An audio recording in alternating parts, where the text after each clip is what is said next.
Welcome back everyone, welcome to civil services study. Practice set number 83 लगाते हैं UP PCS के लिए। तो चलिए स्टार्ट करते हैं। इस टेस्ट में हम प्रैक्टिस करने वाले हैं हिस्ट्री के प्रश्नों पर। 3 सेकंड का टाइम मिलेगा। एक प्रश्न को पढ़ने के बाद अपना भी सोचिएगा कि आंसर क्या हो सकता है। हर दिन प्रैक्टिस करते रहिए। टेलीग्राम चैनल को ज्वाइन कर लेना। सिविल सर्विसेज स्टडी के डिस्क्रिप्शन बॉक्स में उसका लिंक है। और इस टेस्ट सीरीज़ की प्लेलिस्ट बना रखी है, वहाँ पर आप टेस्ट नंबर 1 से लेकर 83 तक पहुंच सकते हो। उसका भी लिंक डिस्क्रिप्शन बॉक्स में मिल जाएगा। चलिए स्टार्ट करते हैं। तो प्रश्न क्रमांक संख्या 1 का उत्तर दीजिए। तो निम्नलिखित मुगल बादशाहों में से किसने अपनी आत्मकथा फारसी में लिखी? किसने लिखी है अपनी आत्मकथा फारसी में? बाबर, अकबर, जहांगीर या फिर औरंगजेब? देखिए, जहांगीर ने जो अपनी आत्मकथा है वो फारसी में लिखी है। तो मुग़ल सम्राट जहांगीर ने अपनी आत्मकथा, क्या नाम है, तुजुक-ए-जहांगीरी लिखी, जो फारसी भाषा में लिखी गई। उसने अपने विवरण में अपने जीवन के आरंभिक 17 वर्षों का इतिहास लिखा है। अपने खराब स्वास्थ्य के कारण कैसे वो इस पुस्तक को पूरा नहीं कर सका, ठीक है। अंततः उसके दरबार के प्रसिद्ध इतिहासकार मोतमिद खां ने इसे पूरा किया। इसे किसे? तुजुक-ए-जहांगीरी को, जहांगीर की आत्मकथा। कौन सी भाषा में? फारसी भाषा में। इनमें से निम्नलिखित सूफियों में कृष्ण को कौन औलिया के रूप में मानता है? कौन मानता है कृष्ण को औलिया के रूप में? कृष्ण को औलिया के रूप में कौन मानता है? शाह मोहम्मद गौस। शाह मोहम्मद गौस कृष्ण को औलिया के रूप में मानते हैं। तो शाह मोहम्मद गौस जो है वो कृष्ण को औलिया के रूप में मानते हैं। ये प्रश्न पूछा गया है यूपी पीसीएस में पहले। निम्नलिखित सूफीवाद के सिलसिले में कौन संगीत के विरुद्ध था? इनमें कौन संगीत के विरुद्ध था? चिश्तिया तो नहीं थे, सुहरावर्दी भी नहीं थे, कादिरिया भी नहीं थे। नक्शबंदिया सिलसिला जो है संगीत के विरुद्ध था। तो नक्शबंदी सिलसिला की स्थापना 17वीं सदी के लगभग ख्वाजा बहाउद्दीन नक्शबंद ने की थी। और भारत में इस पंथ की स्थापना ख्वाजा बाकी बिल्ला ने 17वीं शताब्दी के लगभग की थी, ठीक है। अब देखिए, इनके मुख्य शिष्य शेख अहमद फारूक सरहिंदी थे। उन्हें इस्लाम धर्म का सुधारक माना जाता था। इस सिलसिले को संगीत से परहेज था। भारत में पोलो खेल कौन लेकर आया? भारत में पोलो खेल का प्रचलन किसने किया? चौगान बोलते थे इसको। चौगान खेलते खेलते गिर गया था। कौन? और मृत्यु भी हो गई थी उसकी।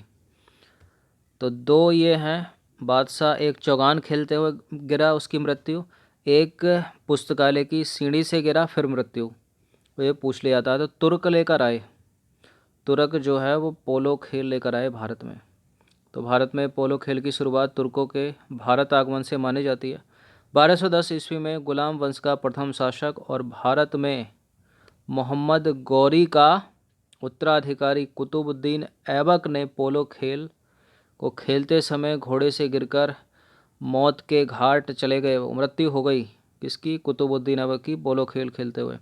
भारत में पोलो के आगमन का ऐतिहासिक प्रमाण तो यही है, चौगान बोलते हैं इसको। क्वेश्चन नंबर 5 पर आ जाइए। मैकडोनाल्ड के सांप्रदायिक पंचाट ने किसे पृथक चुनाव क्षेत्र एवं आरक्षित सीटें आवंटित नहीं की थी? रैमजे मैकडोनाल्ड के कॉमुनल पंचाट ने किसको पृथक चुनाव क्षेत्र और आरक्षित सीटें आवंटित, पहले देखते हैं की किसको थी। मुसलमानों को की थी, सिखों को की थी, अनुसूचित जातियों को की थी, बौद्धों को नहीं की थी। तो मैकडोनाल्ड के सांप्रदायिक पंचाट में बौद्धों के लिए पृथक निर्वाचन क्षेत्र की व्यवस्था नहीं थी। निम्नलिखित व्यक्तियों में से किसने इरविन तथा गांधी को दो महात्मा कहा था? इरविन तथा गांधी को दो महात्मा किसने कहा है? मदन मोहन मालवीय ने नहीं, जवाहरलाल नेहरू ने भी नहीं, सरोजनी नायडू ने कहा है, ठीक है। स्वर कोकिला इनको कहा जाता है। तो देखिए, द्वितीय गोलमेज सम्मेलन में भारतीय राष्ट्रीय कांग्रेस की भागीदारी सुनिश्चित करने हेतु तेज बहादुर सप्रू एवं जयकर के प्रयासों से गांधी एवं इरविन के मध्य 17 फरवरी से दिल्ली में वार्ता प्रारंभ हुई। 5 मार्च 1931 को अंततः एक समझौते पर हस्ताक्षर किए गए। इस समझौते को गांधी इरविन समझौता कहा गया और सरोजिनी नायडू ने गांधी जी और इरविन को दो महात्मा कहा। ये डेट याद रखिए, 5 मार्च 1931 एग्ज़ाम की फेवरेट है। गांधी इरविन समझौता 5 मार्च 1931। अखिल भारतीय ट्रेड यूनियन कांग्रेस का प्रथम अध्यक्ष कौन बना था? अखिल भारतीय ट्रेड यूनियन कांग्रेस के प्रथम अध्यक्ष थे लाला लाजपत राय। तो वर्ष 1920 में M.N. जोशी, जोसेफ बैप्टिस्ट तथा लाला लाजपत राय के प्रयासों से अखिल भारतीय ट्रेड यूनियन की स्थापना हुई। इसके प्रथम अध्यक्ष लाला लाजपत राय थे एवं दीवान चमनलाल जो थे वो महामंत्री बनाए गए इसमें। कानपुर षड्यंत्र मुकदमा किस आंदोलन के नेताओं के विरुद्ध था? कानपुर षड्यंत्र मुकदमा किस आंदोलन के नेताओं के विरुद्ध था? साम्यवादी आंदोलन, ऑप्शन नंबर सी। तो 17 अक्टूबर 1920 को ताशकंद में स्थापित भारतीय कम्युनिस्ट पार्टी के सदस्य M.N. राय, A.T. राय, मोहम्मद अली, मोहम्मद शफीक आदि थे। भारत में क्रांतिकारी गतिविधि चलाने और षड्यंत्र के आरोप में 21 फरवरी 1924 को अंग्रेजों ने M.N. रॉय, श्रीपाद अमृत डांगे, गुलाम हुसैन, रामचरण लाल शर्मा तथा सिंगार बेलू चेट्टियार को कानपुर में गिरफ्तार कर लिया।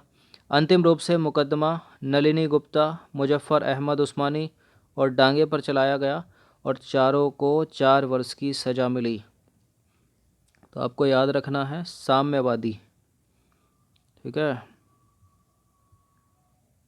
साम्यवादी आंदोलन, कानपुर षड्यंत्र मुकदमा किस आंदोलन के नेताओं के विरुद्ध था? साम्यवादी आंदोलन। पहले अवसर पर भारत के प्रधानमंत्री की नियुक्ति किसने की थी? पहले अवसर पर भारत के प्रधानमंत्री की नियुक्ति, देखिए 1935 के अधिनियम द्वारा वायसराय को जो है गवर्नर जनरल में बदल दिया गया, तो गवर्नर जनरल ने की थी। तो 1935 के अधिनियम के अनुसार वायसराय के पद को गवर्नर जनरल में परिवर्तित कर दिया गया। पहले अवसर पर भारत के प्रधानमंत्री की नियुक्ति गवर्नर जनरल ने की थी। क्वेश्चन नंबर 10 पर आ जाइए। 30 मई 1919 को अपना अलंकरण भारत सरकार को लौटाने वाले व्यक्ति थे। ये डेट याद है 1919 और 30 मई 1919। मई से पहला महीना अप्रैल, 13 अप्रैल 1919 को एक घटना हो गई थी, जघन्य घटना। क्या है उसका नाम?